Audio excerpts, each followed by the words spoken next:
তানজিদ তামিমের কাছ থেকে একটা ফ্লাইং স্টার্ট আশা করি, এক্সপ্লোসিভ ব্যাটার, ওর একটা বড় ইনিংস, মানে দুই ওপেনার মিলে যদি ৮-১০ ওভার পর্যন্ত একটা ভালো আপনার শুরু দিতে পারে, ৮ ওভার পর্যন্ত যদি ভালো শুরু দিতে পারে, রান রেটটা তোমার ১০-এর কাছাকাছি রেখে, তাহলে ডেফিনেটলি বাংলাদেশকে আমরা দেখেছি শেষের দিকে অন্ততপক্ষে শ্রীলঙ্কার বিপক্ষে মিড ওভার্সগুলোতে যেমন স্লো উইকেটে ওই মিল্কিং ওভার যে কটা থাকে আপনার ৭ থেকে ১৪-১৫ পর্যন্ত, সেই সময়গুলোতে আমরা সব দলকে মোটামুটি স্ট্রাগল করতে দেখেছি, কিন্তু বাংলাদেশ শ্রীলঙ্কার বিপক্ষে আবার এই রান রেটের ফ্লোটা ঠিক রাখতে পেরেছিল শ্রীলঙ্কার বিপক্ষে। এক্সিলেন্ট বোলিং পারফরমেন্স, সেই জায়গা থেকে মুস্তাফিজ, শেখ মেহেদীদেরকেই আসলে সুযোগটা নিতে হবে। বাট শেখ মেহেদী ইন্ডিয়ার এগেনস্টে কতখানি কার্যকর হতে পারেন এইটা একটা ভাবার বিষয়। বাট অভিষেক শর্মা যেহেতু টপ অফ দি অর্ডার বাঁহাতি একটা ব্যাটার আছেন, সো শেখ মেহেদীকে আমি হয়তো পাওয়ার প্লেতে বোলিং করতে দেখতে পাইতে পারি, যে হ্যাঁ তাকে দিয়ে পাওয়ার প্লেতে বোলিং করানো হবে।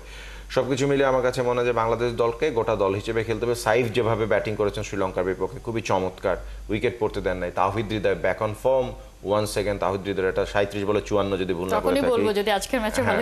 ভালো কিছু করে, তারপরও একটা দারুণ মানে তার রানে ফেরাটাও খুব জরুরি ছিল। সবকিছু মিলিয়ে আমি তানজিদ তামিমের কাছ থেকে একটা ফ্লাইং স্টার্ট আশা করি, এক্সপ্লোসিভ ব্যাটার, ওর একটা বড় ইনিংস, মানে দুই ওপেনার মিলে যদি ৮-১০ ওভার পর্যন্ত একটা ভালো আপনার শুরু দিতে পারে, ৮ ওভার পর্যন্ত যদি ভালো শুরু দিতে পারে, রান রেটটা তোমার ১০-এর কাছাকাছি রেখে, তাহলে ডেফিনেটলি বাংলাদেশকে আমরা দেখেছি শেষের দিকে অন্ততপক্ষে শ্রীলঙ্কার বিপক্ষে মিড ওভার্সগুলোতে যেমন স্লো উইকেটে ওই মিল্কিং ওভার যে কটা থাকে আপনার ৭ থেকে ১৪-১৫ পর্যন্ত, সেই সময়গুলোতে আমরা সব দলকে মোটামুটি স্ট্রাগল করতে দেখেছি, কিন্তু বাংলাদেশ শ্রীলঙ্কার বিপক্ষে আবার এই রান রেটের ফ্লোটা ঠিক রাখতে পেরেছিল।